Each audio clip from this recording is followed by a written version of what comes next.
सद्गुरुदेव परमात्मने नमः। श्री रामचंद्राय नमः।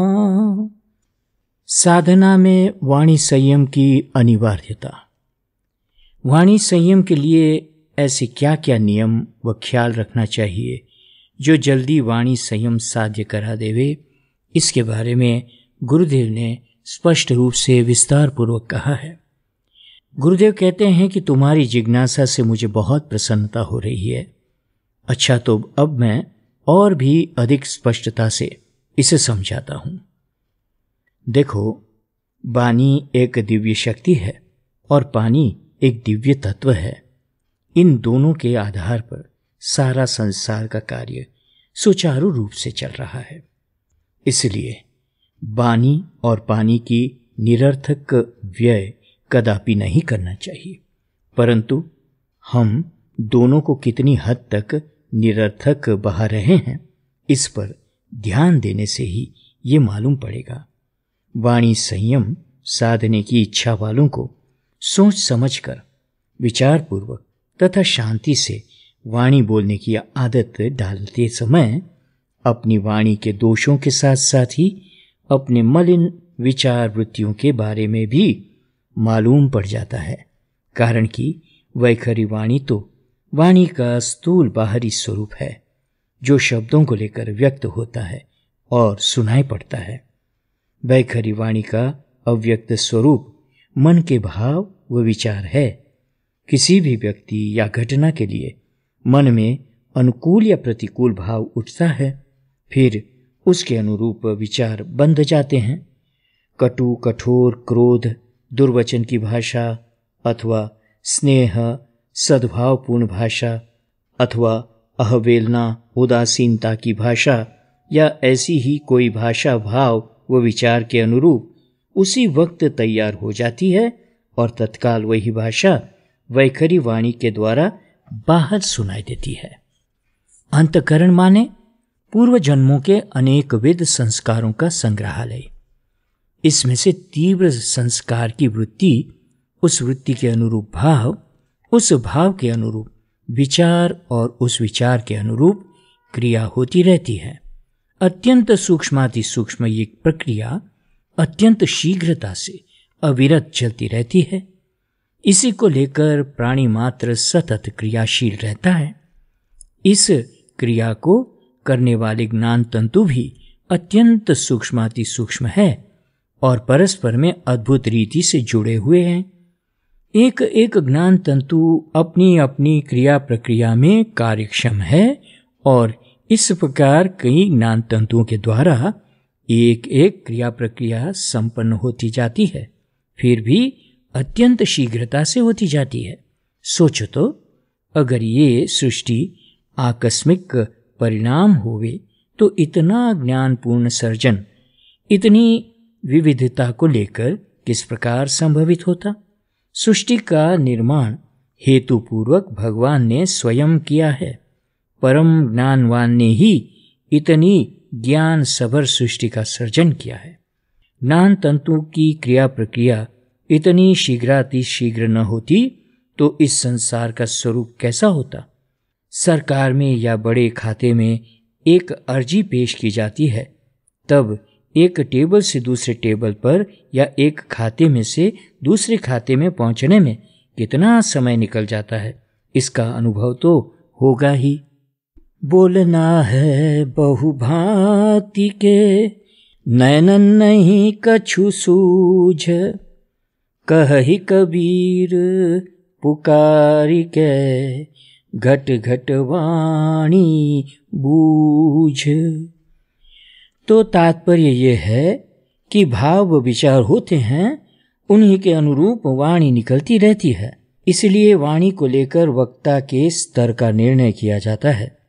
जिसकी चित्त शुद्धि, भाव शुद्धि तथा कर्म शुद्धि होती है, उसी के मन की स्थिति ऊंचे स्तर पर सहज तौर से अविचलित बनी रहती है और तभी वो हमेशा शांत, अनुद्वेगकर, सत्य और विनयी मृदु वाणी बोल पाता है। भीतर में अगर अशुभ वृत्तियां होगी तो ऊपर की मीठी वाणी ज़्यादा दिन तक बोल नहीं पाओगे। 2-5 अवसर पर मुश्किल से मीठी वाणी का अंचला ढक पाओगे, और फिर तो भीतर में जो वृत्ति है वही अपने अनुरूप शब्दों की भाषा ओढ़कर बाहर में अपना स्वरूप व्यक्त कर ही देती है। बाना पहिरे सिंह का, चले भेड़ की चाल, बोली बोले स्यार की, कुत्ता खाया फाल। बोली तो अनमोल है, जो कोई जाने बोल, ये तराजू तौल कर, तब मुख बाहर खोल। इसलिए वाणी संयम की साधना से वृत्ति संयम भी साध्य हो जाता है, जो साधक का अंतरंग स्वरूप है। वाणी संयम का पहला नियम सुनो। वाणी संयम का पहला अनिवार्य नियम यही कि बिना प्रयोजन के वह अधिक बोलता नहीं। बहुत बोलने वाला या बिना प्रयोजन की बातें करने वाला तो व्यवहार में भी ठीक नहीं माना जाता, परंतु उससे धन, सत्ता, संबंध या ऐसा कोई स्वार्थ पूर्ति का ख्याल रखकर और लोग उससे संपर्क व्यवहार रखते हैं। स्वार्थ पूर्ति का संभव नहीं होवे तब तो फिर उसको दूर से देखते ही लोग उससे बचकर निकल जाते हैं। मौन गहे कहे हरिजस बोले, असद अलापन कबहूँ लोले। ओछे नर के पेट में रहना महती बात, आध शेर के पात्र में कैसे शेर समात। दूसरा वाणी का नियम यह है, अनिवार्य हो उतना ही, और वह भी शांतिपूर्वक, मृदुता से तथा क्रमशः बोलने की आदत डालना। इससे मन विचारशील व जागृत बनता है और अनायास उद्वेग रहित व मुदित रहता है। इसलिए परिणाम में सहज प्रसन्नता बनी रहती है। जो वाणी परिणाम में ऐसी प्रसन्नता प्रदान करती है वही सत्य, हितकर, अनुद्वेगकर मीठी वाणी मानी जाती है। तुलसी मीठे वचन ते, सुख फैलत चहूँ ओर। वशीकरण ये मंत्र है, परिहरू वचन कठोर। तीसरा वाणी का नियम है, अधिक बोलने से, व्यर्थ वचनों से तथा बिना प्रयोजन के निरर्थक उपद्रवों की अथवा अशिष्ट घटनाओं की बातें करते रहने से हृदय चौकस कठोर हो जाता है। अब बराबर समझो, हृदय की सम्यक कोमलता साध्य करना ही साधना है। इसलिए जिस बात या प्रसंग से तुम्हारा कुछ भी लेना देना न हो, उसकी चर्चा करने का स्वभाव साधन में बड़ा भारी विघ्न और दोष है। परिणाम में सत्वगुण घटता है और उद्वेग व संताप के संस्कार पुष्ट होते जाते हैं। तब आसपास में भी उद्वेग संताप के परमाणु फैलते रहते हैं और वातावरण दूषित हो जाता है। वाणी ते पहचानिए चोर साधु की घाट, जो करणी अंदर बसे निकले मुख की वाट। ऐसी वाणी बोलिए मन का आपा खोए, और न को शीतल करे आपुन शीतल होए। गुरुदेव चौथा वाणी का नियम बतलाते हैं, झूठ, निंदा व चुगली के दुर्वचन कदापि नहीं बोलना। गाली व कटु वचन कदापि नहीं बोलना। शास्त्रों में कहा है कि जो कोई दुर्वचन बोलता है उसका सद्भाग्य माने पुण्य चौकस घटता है, और जो कोई वाणी को दोषों से रहित रखता है उसके प्रति पुण्य आकर्षित होते रहते हैं। गाली अंगारा, क्रोध ज्वाला, निंदा धुआं होए। इन तीनों को पर हरे साध कहावै सोय। शब्द संभाली बोलिए शब्द कुहात न पाँव। एक शब्द है औषधि, एक शब्द है घाव।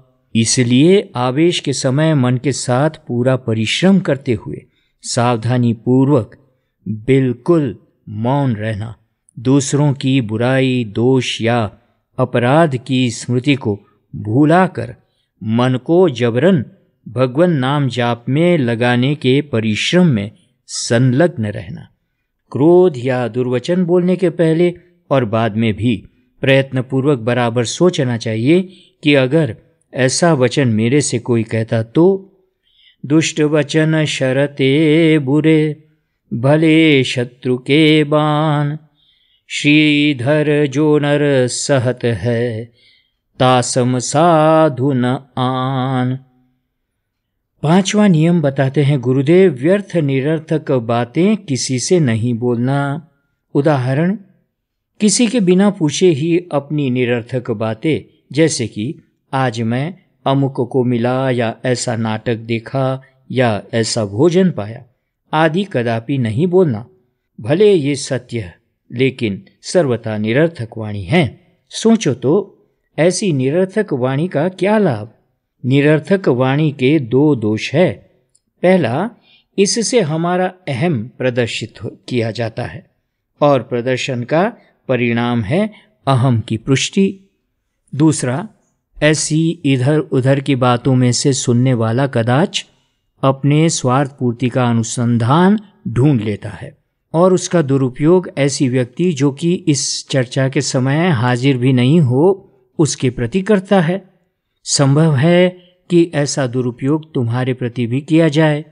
दुरुपयोग के कारण जिसको संताप या नुकसान पहुंचता है, इसमें निमित्त कारण निरर्थक वाणी बोलने वाला है और इसलिए वो भी पाप का भागी हो जाता है।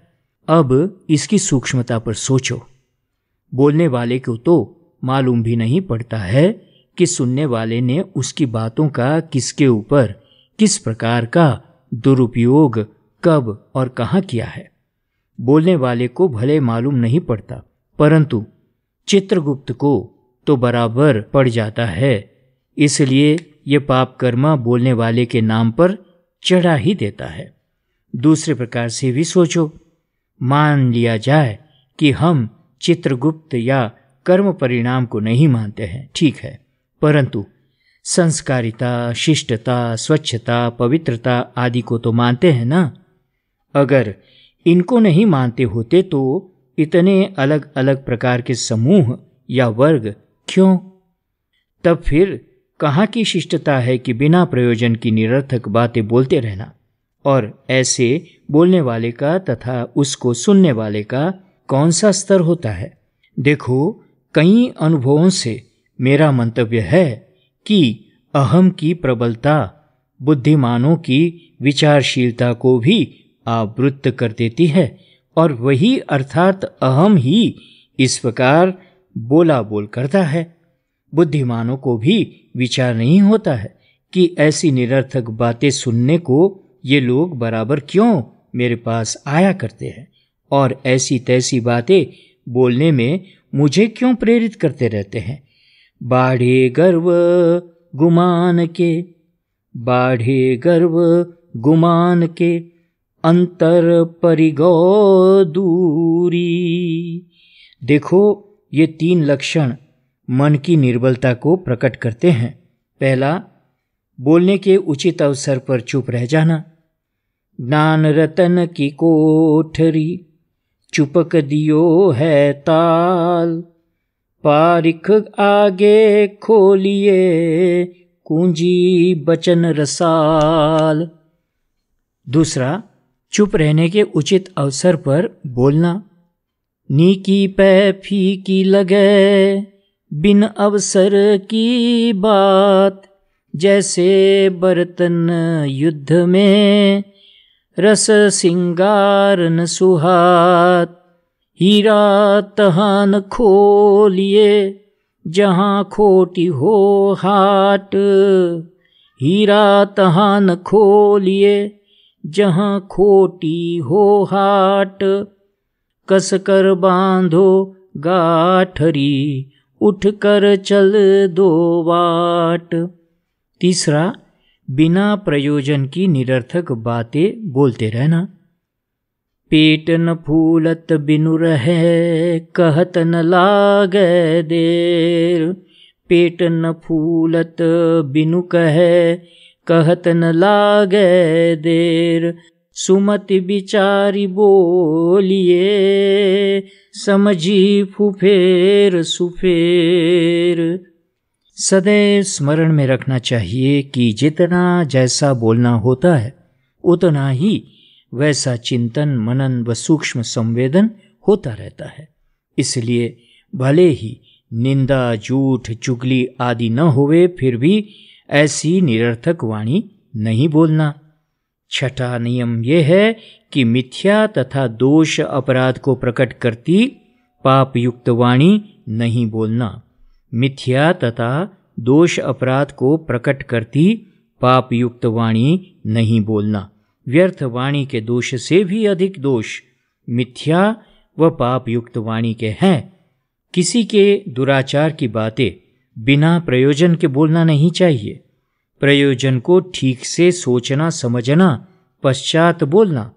तुम्हारे प्रति प्रेम, श्रद्धा या सद्भाव, भरोसा रखने वाली परिचित व्यक्ति या उसका कोई आप्तजन पहले उस दुराचारी के द्वारा किसी भी प्रकार से भ्रमित या पीड़ित हो जाएं, दूसरे या दुराचारी पर विश्वास श्रद्धा रखने लग जाए, या तीसरे या उसी प्रकार से दुराचार में फंसता जाता हो, तब दुराचार से बचाने का संयोग उपस्थित होवे, उस वक्त उस परिचित व्यक्ति को या उसके आप्तजन को एकांत में उस दुराचारी के दुराचारों की बातें केवल उस व्यक्ति के हित की भावना से इस प्रकार संयमित भाषा व भाव के साथ समझा देवे, ताकि वो वैसे दुराचारों से बचने के लिए सावधान हो जाएं। इस पर भी मर्यादा ये है कि 2-3 बार कहना समझाना, बाद में तुम्हारा मंतव्य पूछे तभी पूर्ववत संयमपूर्ण भाषा भाव के साथ पुनः समझाना। 7वां नियम यह है कि विपर्यय वाणी नहीं बोलना। देखो, जब एक मनुष्य कुछ बात कहता है तब बीच में आवेशपूर्वक जल्दबाजी से उसी बात पर बोल उठना कि नहीं नहीं, वो बात उस प्रकार की नहीं है परंतु इस प्रकार की है और मैं जानता हूँ इत्यादि। इस प्रकार बोलना ये विपर्यय वाणी है। इसके 2 दोष हैं। पहला, क्रोध की वृद्धि व पुष्टि और अहम की वृद्धि व पुष्टि। ऐसी वाणी बोलने वाला चौकस, उग्र स्वभाव वाला और अहंकारी होता है, इसलिए उससे ऐसी वाणी बोले बिना रहा नहीं जा सकता। त्याग, उदारता से ही धैर्य का गुण आत्मसात होता है, इसलिए धैर्य धारण करना बहुत कठिन व दुर्लभ है। बिना धैर्य के अहम टूटता नहीं है, ये ध्रुव है। कारण कि किसी के वचनों का विपर्यय नहीं करना और बुरे दुष्ट वचन, गाली, अपशब्द आदि को मौन व उदासीन भाव से सहन कर लेना, ये धैर्य का ही गुण है। वाद विवादे विष घना, बोले बहुत उपाध। मौन रहे सबकी सहे, ताका मता अगाध। ताका मता अगाध। 8वां नियम, उलटाने की वाणी नहीं बोलना। किसी के वचनों को तोड़ना या उल्टाना नहीं। उदाहरण, कोई कहता है कि ये आम तो खट्टे हैं, तब तुम कहो नहीं नहीं यह तो मीठे है। कोई मनुष्य पूछता है कि कितना बजा है, दूसरा जवाब देता है कि 8 बजा है, तब तुम कहो नहीं नहीं अभी 8 बजने में 5 मिनट की देरी है। भले ये सत्य ही हो, फिर भी ऐसी उल्टाने वाली वाणी अपनी वाणी तथा मन, चित्त, बुद्धि को दूषित करती है। इस प्रकार किसी के वचनों का खंडन करने से उसके दोषों को प्रकट करने जैसा हो जाता है, और इस दोष के परिणाम में हमारा घमंड व चित्त चांचल्य बढ़ता है। गुणी जनन के हृदय को बेधत है सो कौन, असमझदार सराहिबो समझदार को मौन। 9वां नियम, अहम का एक लक्षण स्वभाव यह है कि अपनी बड़ाई के लिए वो दूसरे निर्दोष व निरपराधी के भी दोष व अपराध मनगढ़ंत जमाता है और फिर सबको कहता फिरता है। दूसरों की सही बुराइयों की बातें भी करता रहता है, कारण कि वह चाहता है कि लोग मेरे तरफ श्रद्धा मान बड़ाई बढ़ावे, औरों के तरफ नहीं। इस प्रकार दूसरे के लिए विरोधी विपरीत वातावरण पैदा कर देता है। तुलसी निज कीर्ति चहे पर की कीर्ति खोए, तिनके मुख मसी लागही मिटे न मरिये धोय। देखो, किसी के प्रति धिक्कार की भावना रखना और उसके लिए हमेशा नफरत की वाणी बोलते रहना भारी नीचता है, कारण कि इस संसार में कोई भी प्राणी पदार्थ न तो पूर्णतया बुरा है न तो पूर्णतया अच्छा है। यहाँ पर तो जो भी है वो गुण दोषमय ही है। गुण व दोष की न्यूनाधिक मात्रा होती है, परंतु इस मात्रा में भी परिवर्तन, विकास या ह्रास होता रहता है। तात्पर्य, गुण दोष स्थायी नहीं होते हैं। इसलिए तो हमारा ध्येय है कि दोषों का त्याग व गुणों का आधान करना। जड़ चेतन गुण दोषमय विश्व की न कीर्तार, जड़ चेतन गुण दोषमय विश्व की न कीर्तार। संत हंस गुण गहहि पय परिहरिवारि विकार, संत हंस गुण गहहि पय परिहरिवारि विकार। अस विवेक जब देहि विधाता, तब तजि दोष गुण ही मन राता।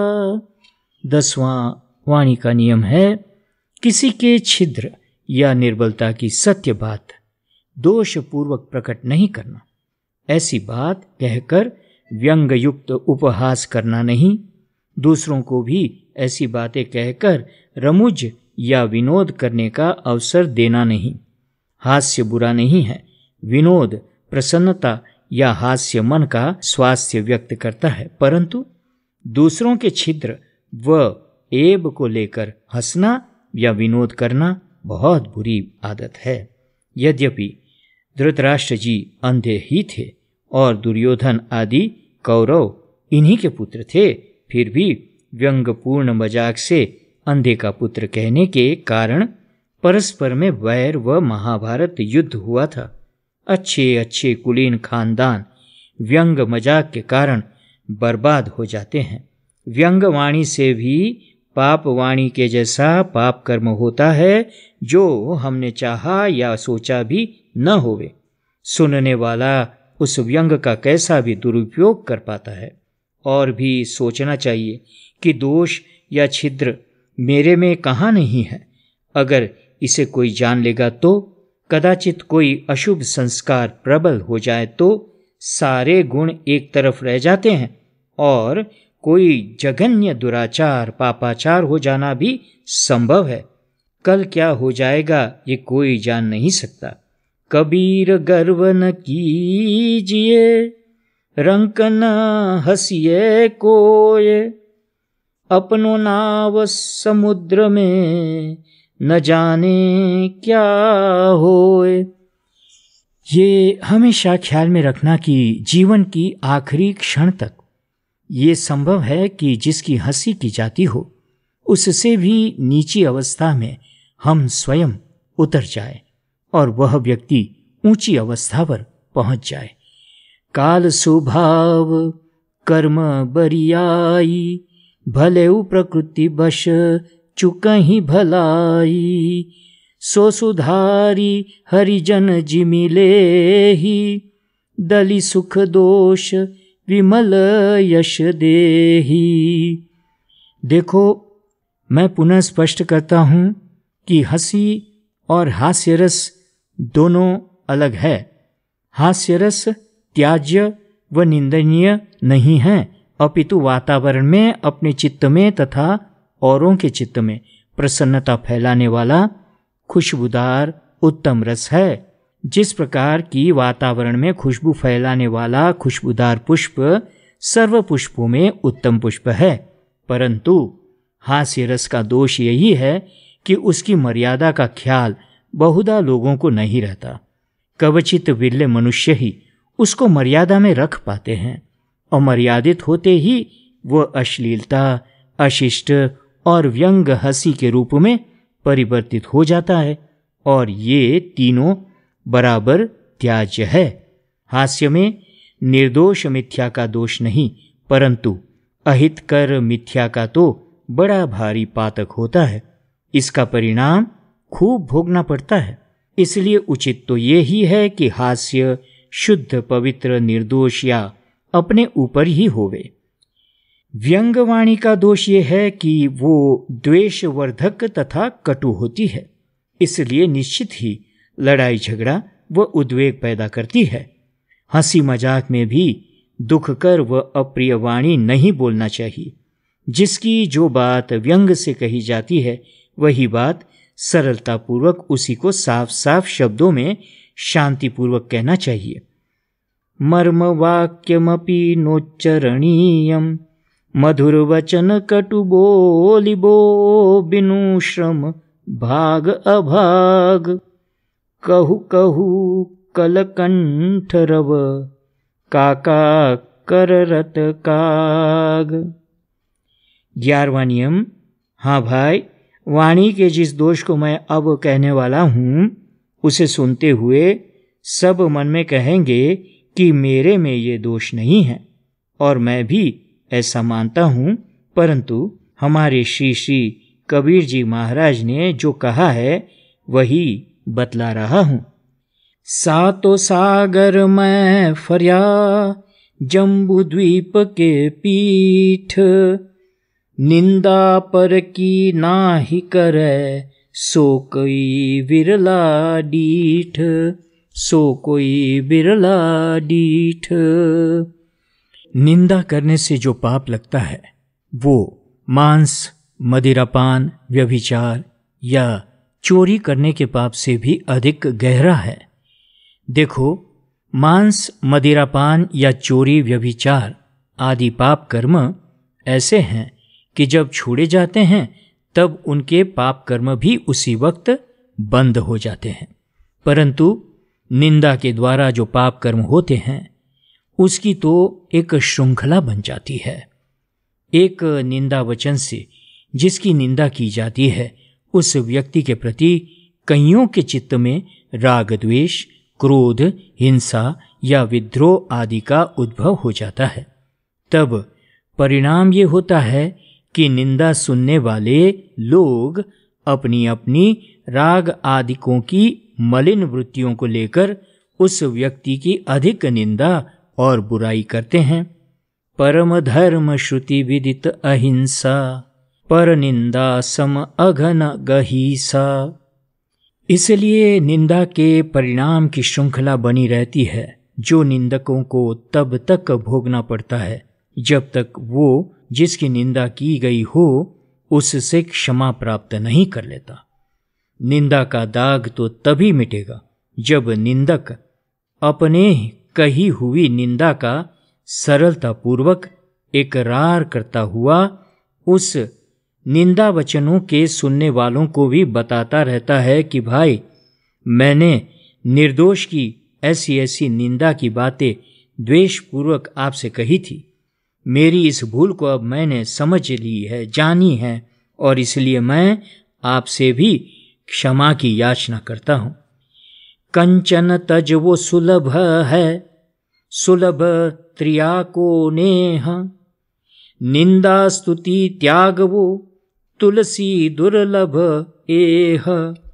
निंदा करने से एक अलौकिक प्रक्रिया बराबर होती है।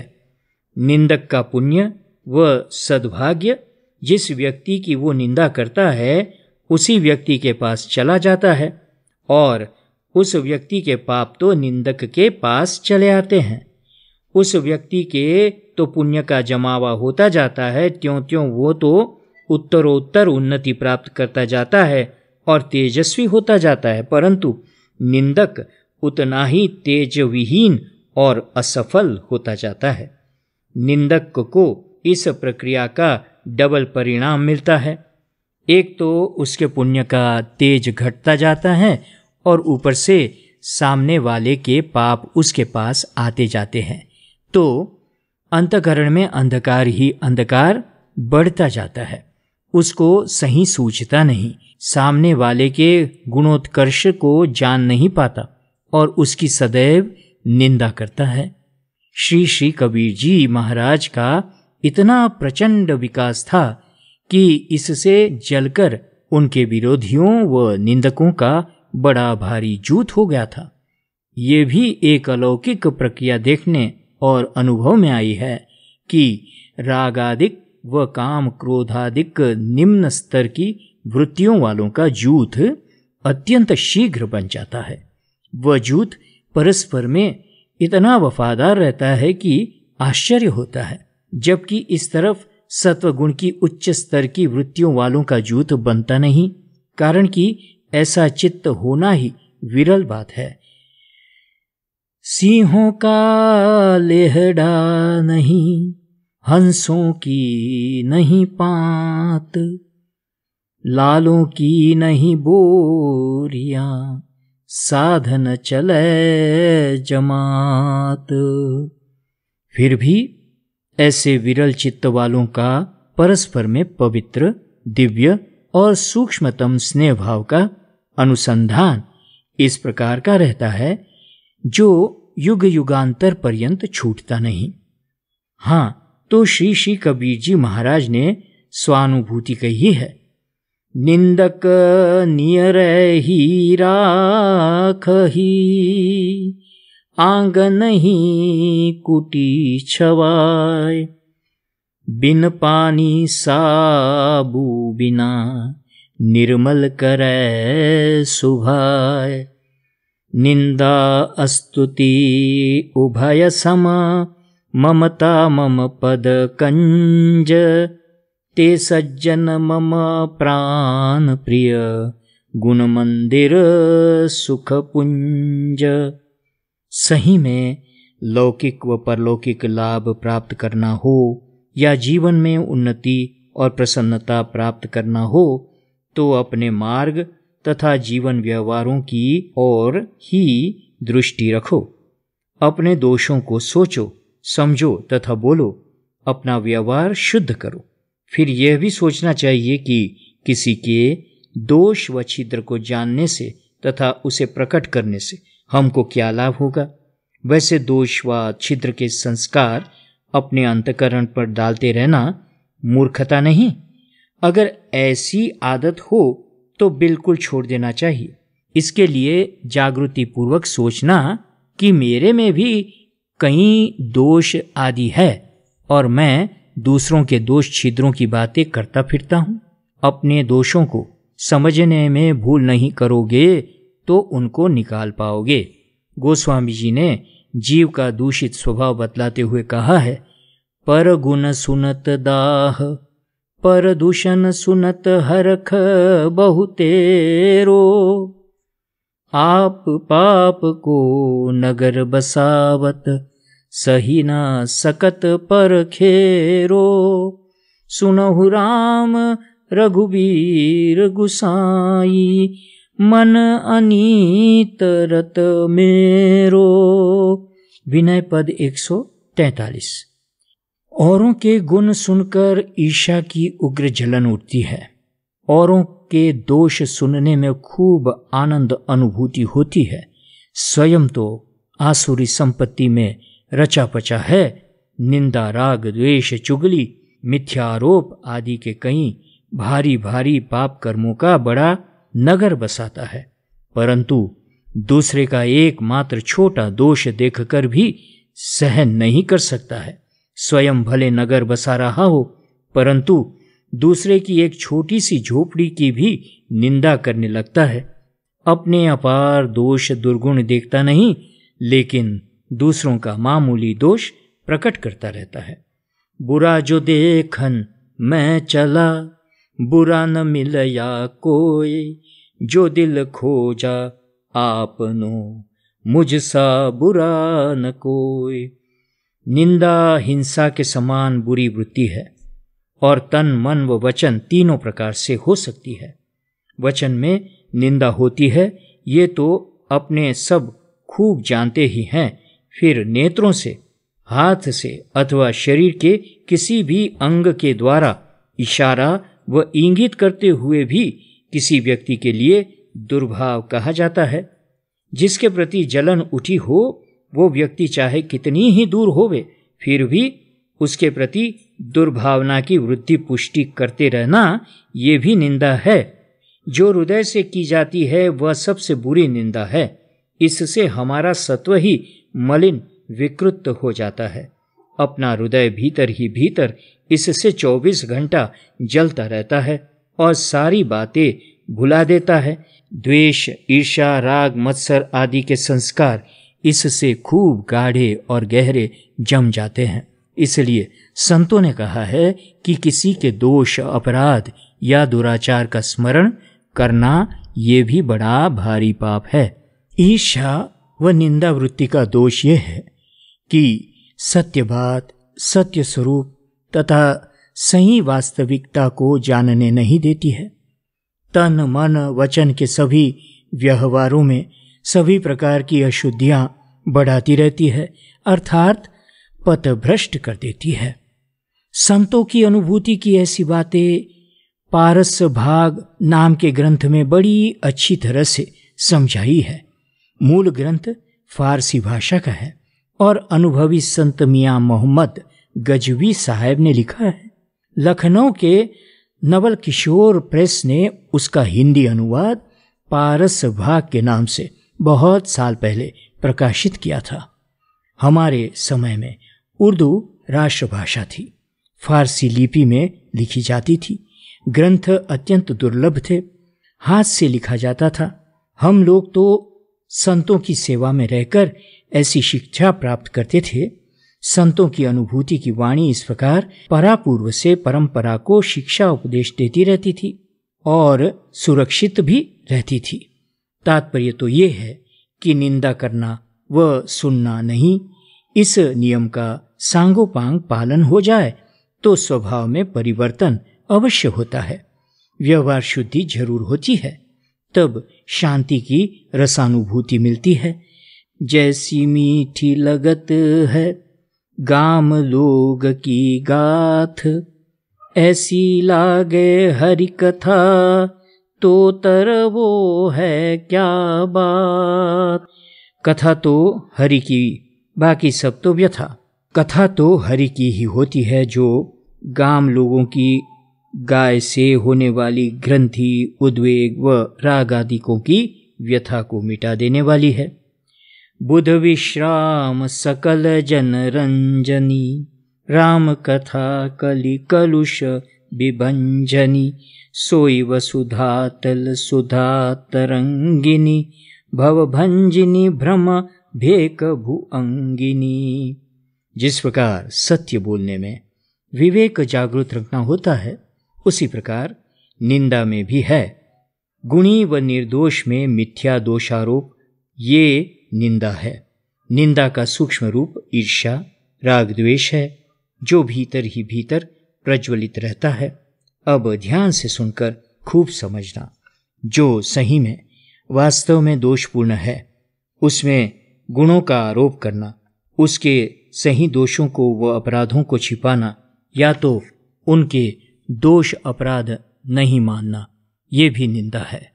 गुणी के गुण को नहीं मानना, दुर्गुणी के दुर्गुण को नहीं मानना, दोनों निंदा है, मन की मलिनता है। नीति स्पष्ट कहती है कि शत्रु के भी गुणों को बखानना चाहिए और मित्र के या स्वजन के दोषों का भी स्वीकार करना चाहिए। जो जैसा है ही वैसा कहने में या बताने में निंदा या दोष नहीं। नीति वचन तो यहाँ तक कहता है कि न्याय की चर्चा करने वाली सभा में निंदा पात्र दोषित व्यक्ति के दोष कर्म कहा नहीं जावे तो उस व्यक्ति के दोषित कर्मों का आधा पाप तो सभापति को जाता है, चतुर्थांश पाप उस व्यक्ति को और शेष चतुर्थांश पाप सभा के सदस्यों में बट जाता है। निंदा पात्र के दोष अपराध खुले किए जाने पर सभापति पाप रहित रहता है।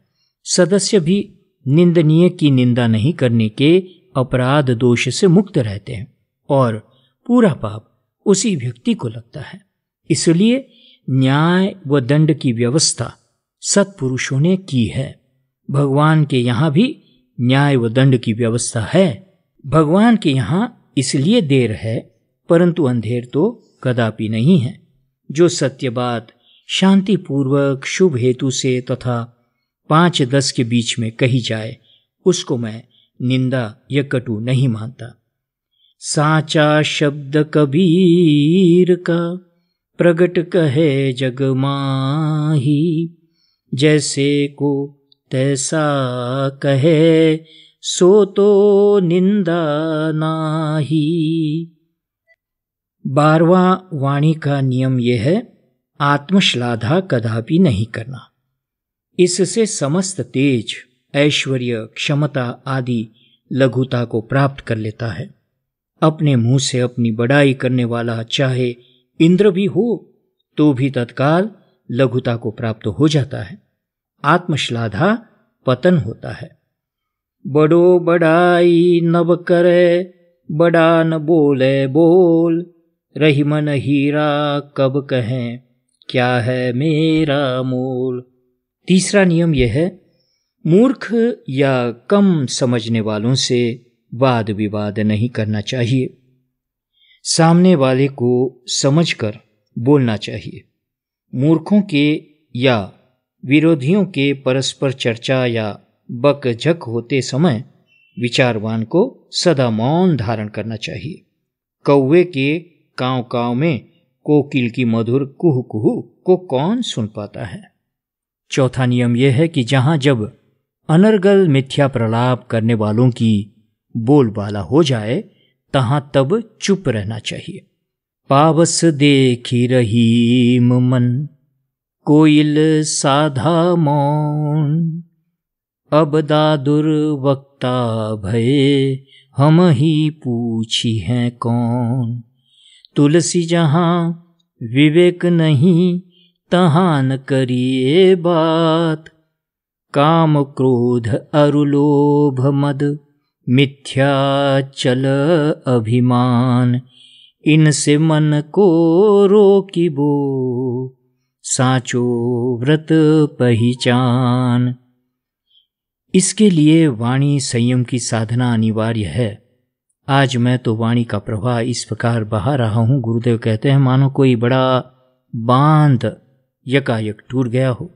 भाई, इसको अब बंद कर देता हूँ, कारण कि जो बहता ही रहे और थामा नहीं पावे वह तो पक्का प्रलापी माना जाता है, परंतु जो उचित समय पर बोलता है और उचित समय पर चुप हो जाता है वह वाक संयमी है, और संयम होना शौर्य का फल है।